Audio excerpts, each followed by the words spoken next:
तो फिर मैंने सिलाई करना चालू कर दिया, क्योंकि थोड़ी पैसों की भी तंगी थी। मैंने सिलाई करना चालू कर दिया, पीको करना चालू किया, फाल लगाना चालू किया।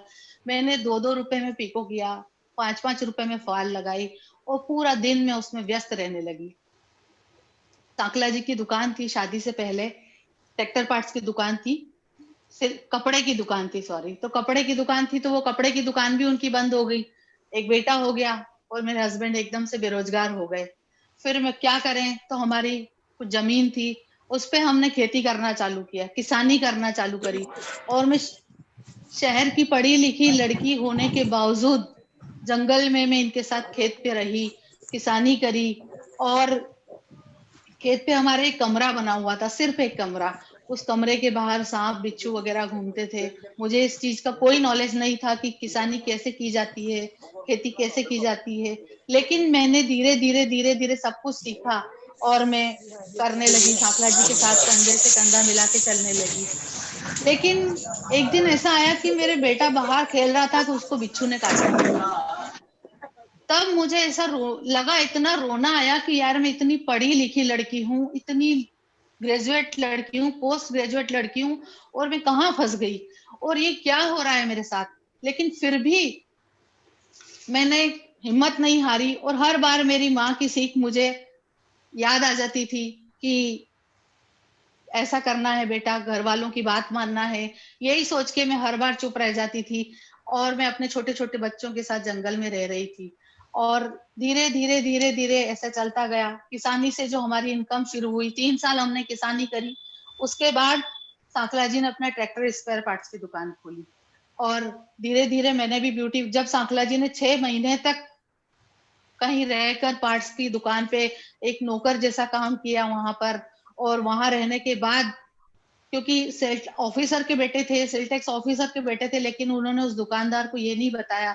उन्होंने ये कहा कि मुझे जॉब की जरूरत है और मुझे जॉब करना है, क्योंकि इनको एक्सपीरियंस लेना था। एक दुकान तो हमारी पहले ही बंद हो चुकी थी। ऐसे करके ये 6 महीने वहां जॉब करी और मैंने ब्यूटी पार्लर कोर्स सीखा वहां रहकर। और हम दोनों ने जब सीखने के बाद हम जावरा आए वापस, इन्होंने पार्ट्स की दुकान का इनोग्रेशन किया और मैंने अपना पार्लर खोला। हम दोनों का काम बहुत अच्छा चलने लगा, मेरा पार्लर भी बहुत अच्छा चलने लगा, मेरा नाम होने लगा। मुझे भी एक सेटिस्फेक्शन आ गया कि मेरा नाम हो रहा है। लेकिन फिर भी हम दोनों इतने व्यस्त हो गए अपने कामों में, इतने व्यस्त हो गए कि हमें एक दूसरे के लिए भी टाइम नहीं था, हमारे बच्चों के लिए टाइम नहीं था हमको।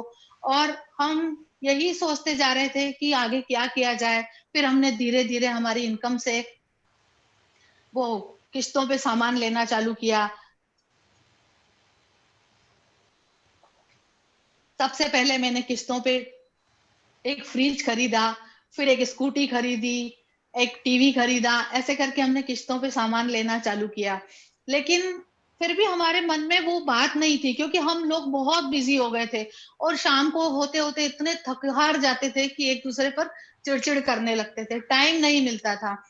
और मुझे, जावरा हमारा छोटा सा शहर था, मेरा बेटा कभी बीमार हो जाता था, छोटा बेटा अक्सर बीमार हो जाता था। एक बार उसको निमोनिया हो गया। अब जब उसको निमोनिया हो गया तो हम उसको रतलाम लेके गए, क्योंकि छोटे से शहर में, जावरा में अच्छे डॉक्टर नहीं मिलते थे, तो मुझे सरकारी बसों में बैठकर उसको लेकर रतलाम जाना पड़ता था और वापस दिखा के घर आना पड़ता था। घर आके सारे काम करो, और कई बार तो ऐसा होता था कि घर आए हैं और बच्चे की तबीयत वापस ज्यादा बिगड़ गई, मुझे वापस दोबारा उसको लेके जाना पड़ता था। वो वापस में लेके उसको घर आती थी और घर आने के बाद वापस सारा काम करो, ये करो, सारा मैनेजमेंट चल रहा था। लेकिन कहीं ना कहीं मन में एक टीस उठती थी कि यार ये भी कोई जिंदगी है। ऐसी जिंदगी किस काम की, जो एक कोल्हू के बैल की तरह लगे हुए हैं, लगे हुए हैं, लगे हुए हैं, लेकिन कहीं कोई मंजिल ही नजर नहीं आ रही है। और ऐसे ही हम हमारे गायत्री परिवार के गुरु से मिलने जाते थे रतलाम। वो हमारे आध्यात्मिक गुरु हैं, उनसे हम मिलने आते जाते रहते थे। तो एक बार हम जब उनसे मिलने गए तो उनके बेटे से, श्री संजय चौधरी जी से हमारी मुलाकात हुई। और उन्होंने उन्होंने इस महान ग्रेट अपॉर्चुनिटी के बारे में हमको बताया। और बताया कि पूछा हमसे कि और सांकला जी कैसी चल रही है, तो इन्होंने कहा कि बस चल रही है, कट रही है। तो ऐसा लगा जैसे किसी ने दुखती रग पे हाथ रख दिया हो। तो जब उन्होंने बोला कि कैसी चल रही है, तो इन्होंने कहा कट रही है। तो ऐसे करके जब इन्होंने बोला, तो उन्होंने बोला कि हमारे पास एक बहुत अच्छी अपॉर्चुनिटी है, बहुत अच्छा काम है, जिससे आप अपने सपने पूरे कर सकते हो, लाइफ में आगे बढ़ सकते हो, जिंदगी में वो मुकाम हासिल कर सकते हो जो आपने सोच रखा है। और यही सब चल रहा था, तो इन्होंने कहा कि मेरी दुकान है, मुझे दुकान से ही टाइम नहीं मिलता है, कैसे हम करेंगे? तो उन्होंने कहा कि आपको दुकान बंद करने की जरूरत नहीं है, आप पार्ट टाइम इसको कर सकते हो, आप करके तो देखिए। जब उन्होंने हमें वो प्लान दिखाया और उन्होंने हमें उस प्लान के बारे में बताया, तो घर आने के बाद हमको ऐसा लगा कि शायद शायद यही वो रास्ता है जिस पे चलकर हम शायद हमारे सपनों को पूरा कर सकते हैं, हमारी मंजिल के पास हम जा सकते हैं। यही सोचते सोचते हम घर आए, घर आने के बाद हम सो गए, लेकिन जब हमको नींद नहीं आई। ऐसा करते करते एक दिन निकल गया, ये भी शॉप पे चले गए, मैं भी अपने काम में व्यस्त हो गई। लेकिन फिर अगला दिन फिर रात को न साकला जी को नींद आए न मुझे नींद आए। हम दोनों बस सोचते सोचते एक दिन ये रात को 2 बजे उठे और बोलते कि मुझे तो ड्यूस ऑफ करना है। तो मैंने कहा ठीक है, करते हैं। जब ये पर करने के लिए पैसे कहाँ से आएंगे? 5,300 रुपए दिए और बोला कि हमको करना है। तो संजय सर ने कहा कि 5,300 से काम नहीं चलेगा, आपको पूरा पेमेंट देना होगा, पूरे 10,000 रुपए देना होंगे। लेकिन आपके ऊपर इतना बड़ा कर्जा है, क्योंकि हमारे ऊपर बहुत बड़ा कर्जा था, 4 साल पानी नहीं बरसा, कर्जा हो गया। तो इन्होंने कहा कि से आपको मतलब 20,000 रुपए से एंट्री, 2 ज्वाइनिंग से एंट्री लेना पड़ेगी, भाभी जी की भी एंट्री लेना पड़ेगी। हम वापस मुंह लटका के घर आ गए। लेकिन घर आने के बाद जो उनकी बातें थी, जो उन्होंने हमको बताई थी, तो हमको ऐसा लगता था कि ये तो करना ही पड़ेगा। जब हम घर आए और घर आने के बाद हमने जैसे तैसे पैसों का इंतजाम किया, क्योंकि एमपी में 4 साल सूखा पड़ा था और पानी नहीं बरसा था। तो हमारा जो ट्रैक्टर पार्ट्स का बिजनेस था, वो पूरा किसानी पे डिपेंड था, खेती बाड़ी पे डिपेंड था। तो हम लोगों के ऊपर कर्जा हो गया, दुकान ठप होने लगी और हम कर्जे में आ गए और 10 लाख का कर्जा हमारे ऊपर आ गया। और फिर हम लोगों ने सोचा कि अगर हम करते हैं तो 20 लाख रुपए से हम, हो सकता है हमारा भविष्य बदल जाए, हो सकता है हमारे ड्रीम पूरे हो जाए। और यही सोचकर हमने सोचा कि अगर नहीं चलेगा तो 10 लाख में 20,000 रुपए और ऐड हो जाएंगे, इससे बड़ा और क्या होगा। हमने जैसे तैसे भी कुछ ज्वेलरी बेची, कुछ करके हम जैसे तैसे 20,000 रुपए लेके सर के पास गए। सर से बोला हमको करना है। सर ने हमको दो दो ज्वाइनिंग से हमने एंट्री ली। और जब हमने शुरू किया, सीखा, समझा, जैसे जैसे उन्होंने बताया हम करते गए, धीरे धीरे करते गए। कुछ लोगों ने मना किया, कुछ लोगों ने हाँ किया।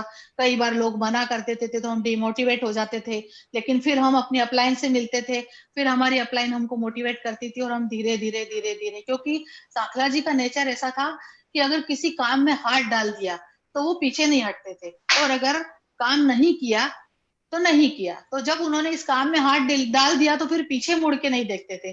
और कई बार हमारे रिश्तेदार हमको समझाते थे, हमारे घर वाले हमको समझाते थे कि अरे कैसा काम कर रहे हो आप लोग, इतनी अच्छी दुकान है और आप लोग किस काम में पड़ गए, ये समझाओ इनको, ये कैसा काम करने लगे।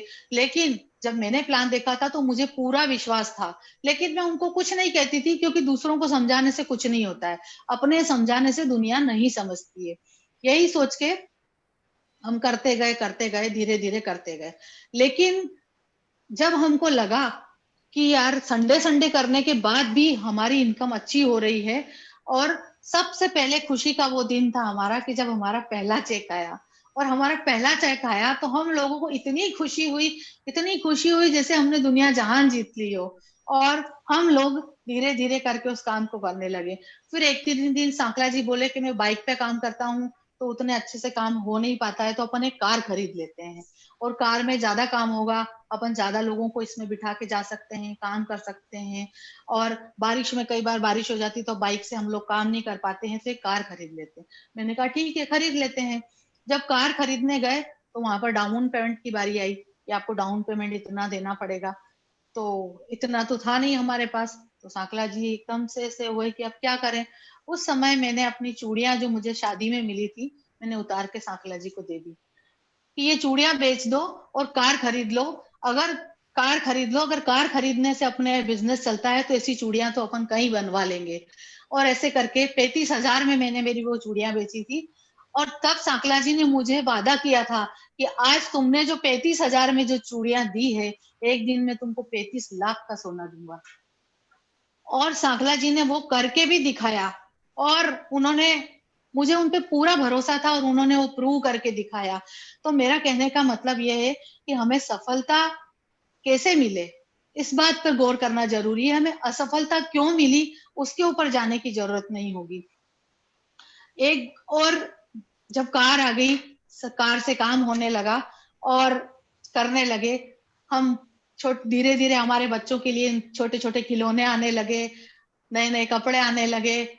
हमारे छोटा बेटा मेरा 10 साल, बड़ा बेटा 10 साल, 11 साल का हो गया था, तो हमने उसको एक साइकिल लाके दी। लेकिन मैं भी घर के काम में बिज़ी थी, क्योंकि शुरू-शुरू में आपको पता है कि शुरू-शुरू के 5 साल आपको बहुत मेहनत लगती है अपनी टीम बनाने के लिए, आगे बढ़ने के लिए, मुकाम हासिल करने के लिए।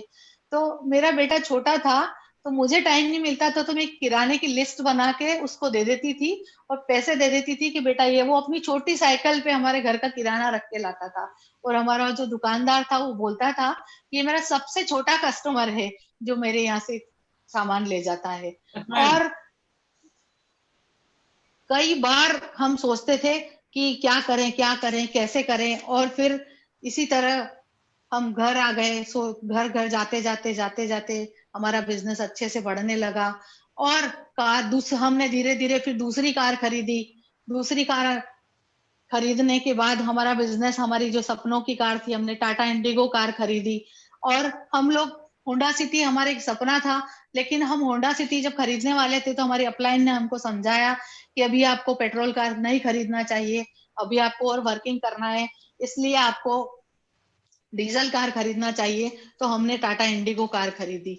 और मुझे एक समय की वो घटना भी याद है, ठंड के दिन थे, क्योंकि सांकला जी के जाने का टाइम फिक्स होता था, लेकिन आने का टाइम कोई फिक्स नहीं होता था, क्योंकि कितनी वर्किंग, कब, कहाँ, कैसे करना है। तो एक बार क्या हुआ कि ये रात को देर से घर आए, तो हमारे ससुर जी नाराज हो गए और उन्होंने गेट का ताला बंद कर दिया और उनको अंदर नहीं दिया और चाबी लेके सो गए कि आज इसको घर में नहीं आने देना है। हम इसको समझा-समझा के थक गए हैं, बोल-बोल के थक गए हैं, लेकिन ये ऐसे काम में लगा है कि कुछ समझ नहीं आ रहा है, अच्छी वाली दुकान छोड़-छोड़ के जाता है, और समझ नहीं आ रहा है कि ये कौन-सा काम कर रहा है। क्योंकि कई बार ऐसा होता है कि हम हमारे अपनों को नहीं समझा पाते हैं, हम हमारे अपनों को सैटिस्फाई नहीं कर पाते हैं, क्योंकि वो समझना ही नहीं चाहते। तो उन्होंने ताला बंद कर दिया और कड़कड़ाती सर्दी की रात थी। अब मैं अपने कमरे में बैठी-बैठी रोती रही, क्या करूँ, कैसे करूँ? कब नींद आ गई पता ही नहीं चला, और सुबह जब उठ के देखा तो सांकला जी बाहर ही वापस वर्किंग पे चले गए। और ऐसे ही किया, और फिर एक दिन हमको लगा कि हमारी जो दुकान हमने नौकर के भरोसे छोड़ दी, उससे ज़्यादा इनकम हमारी ड्यूसॉफ्ट की इनकम थी, और हमारे ड्यूसॉफ्ट की इनकम उस दुकान से ज़्यादा थी। फिर हमने ये विचार किया कि इस दुकान को ताला लगा दिया जाए, और हमने हमारी दुकान को ताला बंद कर दिया।